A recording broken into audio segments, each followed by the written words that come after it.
वर्षभर जेलात टाकलं, तडीपार केलं तर साबळे शांत बसेल. साबळे हा शांत बसणाऱ्यातला नाही. साबळेला तुम्ही बेड्या ठोका, साबळेला तुम्ही गोळ्या ठोका, साबळे शांत बसणार नाही. विद्यार्थ्याचे शैक्षणिक नुकसान होऊ नये आणि एकाच शाळेतील सर्व शिक्षकांना SIRचे काम देऊ नका म्हणून सरपंच साबळे यांनी आंदोलन केले होते. त्यामुळे त्यांना 6 दिवस जेलमध्ये डांबून ठेवण्यात आले होते. नुकतीच त्यांची सुटका झाली. त्यांनी माध्यमांशी साधलेला हा संदेश. हे मी समाजासाठी उचललेलं पाऊल याची मला मोजावं लागलेली किंमत आहे. मी माझ्या लेकरांसाठी भांडत नव्हतो, तर गोरगरीब कष्टकरी बांधवांच्या लेकरांसाठी भांडत होतो. हा माझा आवाज नव्हता, तर हा गोरगरीब कष्टकरी बांधवांच्या लेकरांचा आवाज होता. आणि तो आवाज उचलण्याचा बदला, तो आवाज उचलण्याची किंमत या ठिकाणी मला 6 दिवस तुरुंगात राहून चुकवावी लागलेली आहे. आमचं म्हणणं होतं की एका शाळेमध्ये 4-4 शिक्षकांना देऊ नका. एक BLO असेल, एका शाळेमध्ये 2 BLO असेल, ठीक आहे. पण तुम्ही चकच आमचे 4-4 अर्ध्या डझन शिक्षक आमचे कामाला या ठिकाणी तुम्ही लावत असाल, तर आमच्या लेकरांनी शिकायचं कसं? आज तुम्ही कलेक्टर झाला, मोठमोठाले अधिकारी झाला, तुम्ही देखील शिक्षण घेतलं ना. पण आमच्या शिक्षण व्यवस्थेचं कंबरडं मोडायचं का? आमचा शिक्षण व्यवस्थेचा बाजार उठवायचा का? ही भावना कुठतरी या ठिकाणी होती. म्हणून या ठिकाणी हा आवाज उचलण्यात आला होता. आम्हाला तुम्ही वरती येऊ देणार असाल तर आम्ही तुम्हाला खाली बोलवणारच ना. शासन प्रशासन आमच्यासाठीच ना, की तुमचे खिशे भरण्यासाठी आहे. आज आपण पत्रकार बांधवात, आपण समाजात बघतात, महाराष्ट्रात बघतात, अख्ख्या महाराष्ट्राचा विषय सांगतो. जन्माची नोंद काढायची तिथेही पैसे लागतात आणि मृत्यूचा दाखला काढायचा तिथेही पैसे लागतात. म्हणजे एवढा भ्रष्टाचार या राज्यामध्ये बोकाळलेला आहे. आणि अशामध्ये तुम्ही जो आवाज उचलणार त्याचा आवाज दाबण्याचं काम करणार. आज या ठिकाणी काल मी आवाज उचलला, 1 महिन्यापूर्वी आवाज उचलला, त्यातून काय फायदा झाला त्या आवाज उचलण्याचा तो देखील मी मीडिया समोर सांगितला होता. मग अशा वेळी तुम्ही आम्ही आवाज उचलूच नाही असं तुमचं म्हणणं आहे का?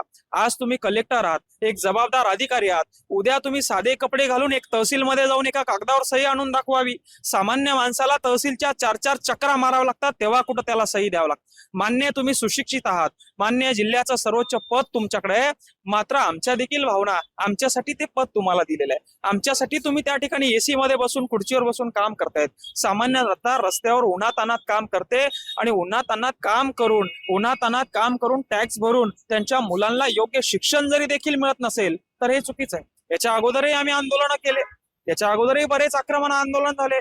पोलिसांना आम्ही अशा भाषेत बोललो नाही, कलेक्टर साहेबांना कधी आम्ही अशा भाषेत बोललो नाही. पण हा शिक्षणाचा प्रश्न होता. मी एका गावचा सरपंच आहे आणि माझ्या गावची शाळा व्यवस्थित चालावी, माझ्या लेकरांना व्यवस्थित शिक्षण भेटावं.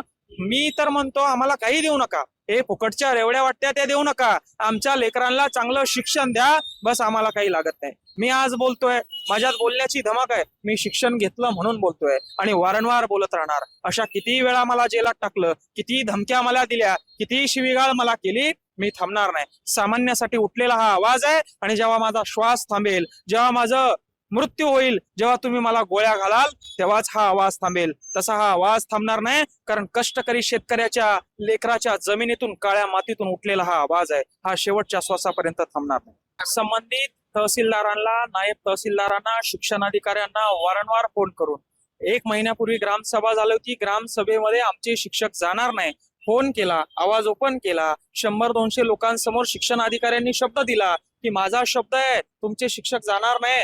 आणि तो शब्द त्या ठिकाणी त्यांनी पाळला नाही. दुसऱ्या दिवशी आमचे 4ही शिक्षक निघून गेले. मग आम्हाला राग येणार नाही? आम्हाला तुम्ही खोटं बोलणार, सरपंचाला ग्रामसभेतून फोन लावला तर हो सांगणार आणि इकडे जे करायचं तेच करणार.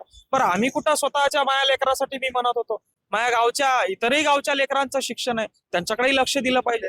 शिक्षकांना काम देऊ नका असं आमचं मुळीच म्हणणं नाही. काम द्यावं, पण आमच्या लेकरांचं शिक्षण उद्ध्वस्त करू नये, आमच्या लेकरांचं भविष्य उद्ध्वस्त करू नये, तर त्यांची काळजी घ्यावी व इतर कामं त्यांना द्यावे, हेच आमचं या ठिकाणी म्हणणं. तुम्हाला शब्दाचा खेळ वाटला असेल, माझे शब्द बोचरे वाटले असतील, पण माझ्या भावना या ठिकाणी दिसल्या नसतील. अधिकाऱ्यांना मी बोलतो, माझ्या भावना या ठिकाणी तुम्ही बघायला पाहिजे.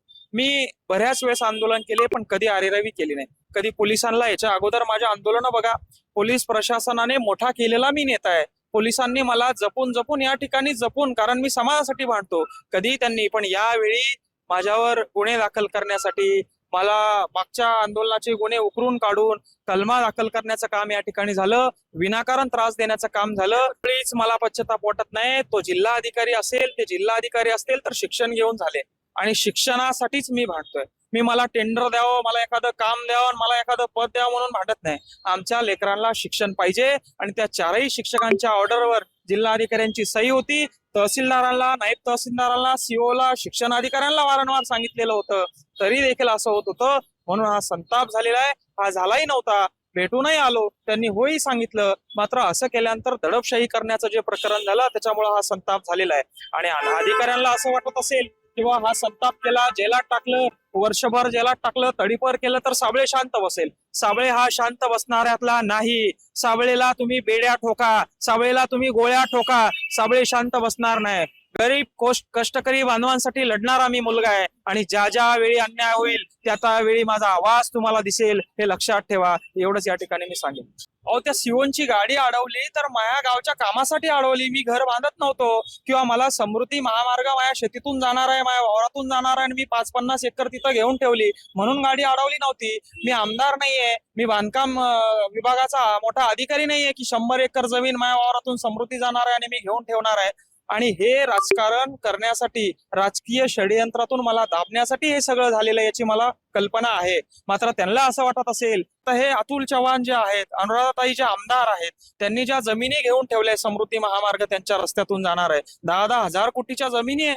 गरीब शेतकऱ्याचा या ठिकाणी ते करणार नाही. पण या आमदार खासदारांच्या, या आमदारांच्या, बांधकाम विभागाच्या अधिकाऱ्यांच्या वावरातून मात्र रस्ते जात आहे. हे काय एवढे समजणे एवढे आम्ही दूध खिळे नाही. आणि असा सामान्य माणूस जेव्हा त्यांच्या विरोधात आवाज उचलणार, मुळात त्यांच्या विरोधात हा आवाज नव्हता, आमच्या लेकरांच्या भविष्यासाठी आवाज होता.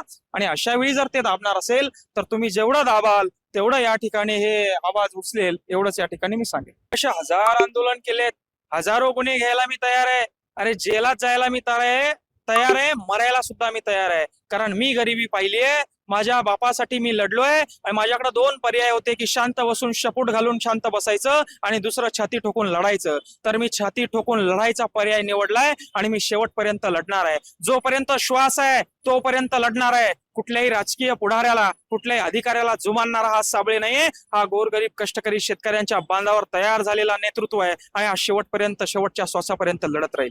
ज्या ज्या वेळी अन्याय होईल त्यावेळी आवाज उचलेल. अरेरावी झाली असेल, शब्दाचा दुरुपयोग झाला असेल, पुढच्या वेळी लक्षात ठेवून आम्ही ते करू. मात्र शांत मुळीच बसणार नाही. कोणाच्या गरिमेला धक्का लावावा आमची अपेक्षा नव्हती, कोणाच्या पदाचा अपमान करावा अशी आमची अपेक्षा नव्हती. मात्र आमच्या भावना तुमच्या कानात पोहोचत नाही. तुम्ही बैरे होऊन लाख 2-2, 3-3 लाखाचा पगार घेतात, एसीच्या रूम मध्ये बसतात, काजू बदाम खातात. तुम्हाला आमच्या भावना समजत नाही. म्हणून दिलेली ती किंचाळी आवाज होता आणि तो आवाज तुमच्या कानात शेवटपर्यंत घुमत राहील. आताही जर का अन्याय झाला, निवेदनावर वारंवार सांगून जर का आमचं ऐकलं गेलं नाही तर अशाच पद्धतीनं तुम्हाला सुनावण्यात येईल, एवढंच या ठिकाणी मी सांगतो. सरपंच साबळे जे बोलतात, जाब विचारतात, तो सर्वसामान्य लोकांचा आवाज आहे. लोकांच्या रोजच्या जनजीवनातील प्रश्न आहेत, एवढंच.